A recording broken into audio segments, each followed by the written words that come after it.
माननीय बाचस्पति महोदय लाड़ पड़ुचे बोली भी कहते देखला पर मत भी इंगित कर कहते पूर्वर केवल पखाड़ दिवस भाव गोटे दिन होता एथर 2 दिन धरी हो जो पखाड़ डाण पटे इे सुस्वादु जो व्यंजन से तो पखाड़ होपटे भी एवं बासना भी आसी स्वतंत्रता रही सुंदर भाव में साजसजा केते प्रकार आइटम ये कहीपर भाई मैंने 134 200 365 आउ किए जानी मो पाखे जहाँ रिपोर्ट अच्छी अधिकारी तरफ 326 प्रकार ओडिया सुस्वाद खाद्य प्रस्तुत 326 प्रकार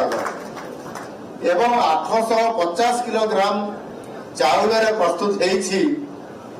1177 किलोग्राम अर्थात 1177 किलोग्राम पखाड़ एवं एथिपाई मध्य स्वतंत्रता दिया जायछि Guinness book of world record पाई मध्य एक अभिनव प्रचेष्टा आमर ये विभाग तरफ उद्योगी थिबा समस्त नेतृवृंद तरफ प्रचेष्टा चली एथिपाई मार्किंग दिया जाउछि एथिपाई एक टीम मध्य आसी से परीक्षा निरीक्षा पर परीक्षा भी करेंगे निरीक्षा भी करेंगे निजे भी पखाड़ खाई जीवे एक सर्टिफिकेट प्रदान करिवार संभावना अच्छी मोर पूर्ण विश्वास अच्छी आमे निश्चय आज Guinness book of world record स्थान पाइबू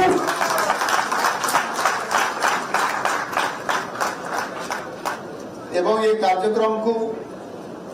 एबे आमर वक्तव्य पूर्वर आभासी माध्यम जिते बड़े आमे कथा होउतिले मु चेष्टा करथिले कथा हवा पई किंतु कनेक्टिंग टिके डायरेक्ट मो सहित होई पारला नहीं जने मुंबई रो ओडिया एसोसिएशन रो जने तांकर सदस्य ताकर नाम जे सूर्य नारायण गौड़ से सभापति बोधे अछंती मोर जा मने पड़छ मु जते बळे 2023-24 जते मु जाईथिली ए सरकार आसीबा पूर्वरु मते सेठी डाकी थिले से ओडिया विद्यालय जहाँकि मुंबई ओडिया एसोसिएशन तरफ से प्रतिष्ठा करा जायछि अनेक शह शह छात्र छात्री से अध्ययन करुछंती आ तार नेतृत्व नौचंती सूर्यनारायण गौड़ एवं सेठी मध्य आमर ओडिया महासमाज सभापति डॉक्टर विपिन मिश्र मध्य तांकर दायित्व से भी अछंती एवं ताको सुचारू रूपे से संपादन समय करुछंती एवं सेठी मध्य आज विश्व पखाड़ दिवस पालन करा जाउछि केते आइटम कौन करिसथि डिटेल रिपोर्ट अवश्य आम पाखु आसी पाला नहीं किंतु सेमाने भी सेठी पालन करुछथि तांकर मंतव्य मते से आपण मानकर सामने रे रखिले जमशेदपुर तरुण कुमार महांती टाटा नगर जमशेदपुर से मते तांकर एडी वर्चुअल मोड रे साम पाखरे मंतव्य रखिले विश्व पखाड़ दिवस बाबद रे इंडोनेशिया विदेश सुदूर विदेश इंडोनेशिया शुभेन्दु मिश्र सी शुभेच्छा देले एवं विश्व पखाड़ दिवस बाबद मंतव्य रखिले सेमानंकर उत्साह एवं सेमानंकर अनुभव जे आज ओडिशा रे मध्य पखाड़ पर्व यही अवसर में विश्व पखाड़ दिवस आज पालन करा जाउछि आ एहाकु आज आनुष्ठानिक भाव सरकार तरफ माननीय मुख्यमंत्री माननीय उपमुख्यमंत्री द्वय माननीय बाचस्पति महोदय उपबाचस्पति महोदय एवं सद्य निर्वाचित होइतिबा हम राज्यसभा सांसद मनमोहन सामल महोदय एकामर विधायक एठी बसिथिबा मोर विधायक बंधु माने एवं समस्त अधिकारी माने समस्त एठी आपण माने आज कार्यक्रम योगदान देथिबार आपण मान को धन्यवाद दउछि आ अपेक्षा भी करिया पई कहबी जे पर्यंत पखाड़ खिया न होइथिबो केही एठी जीवे नाही आज मध्य विभिन्न देशरू और विभिन्न ओडिशा बाहर आ ओडिशा भितर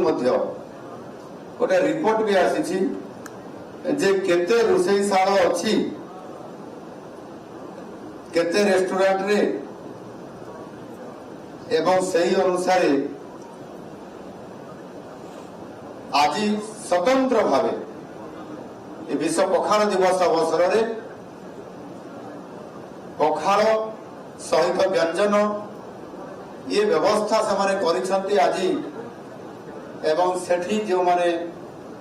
ओडिया अछंती जो माने ओडिया अण ओडिया भी अछंती जो माने पखाल को स्वतंत्र भाव में भल पाती सेमानंकर पाई स्वतंत्र भाव में ये व्यवस्था करैछंती सेथिरे प्राय प्रपोज ओडिया कसिन रेस्टोरेंट समुदाय 80 रेस्टोरेंट रे होटल थ्रे दिवा जो रेस्टोरेंट रे 80 रेस्टोरेंट रे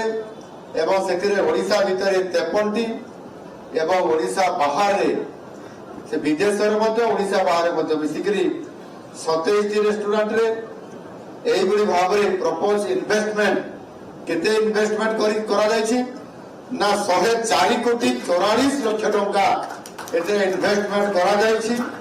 एवं केते एथिरे कर्मचारी सेमाने कामरे लागि छथि 1921 जन कर्मचारी मध्ये नियुक्ति हेकरी ये कार्यक्रम रे समाने नियुक्ति हेई विविध समय रे समाने मध्ये ओडिया खाद्य प्रस्तुत करिबा ओडिशा रो सांस्कृतिक परंपरा भितर जो पखाल कंसा ता सहित विभिन्न प्रकार आइटम जहाँ आज ये आमर 326 प्रकार आइटम यही भाव में आज स्वतंत्रता देकरी आज ये पखाल दिवस को अति चमत्कृत कर विभाग एवं समस्त टीम पुणी शुभेच्छा और अभिनंदन।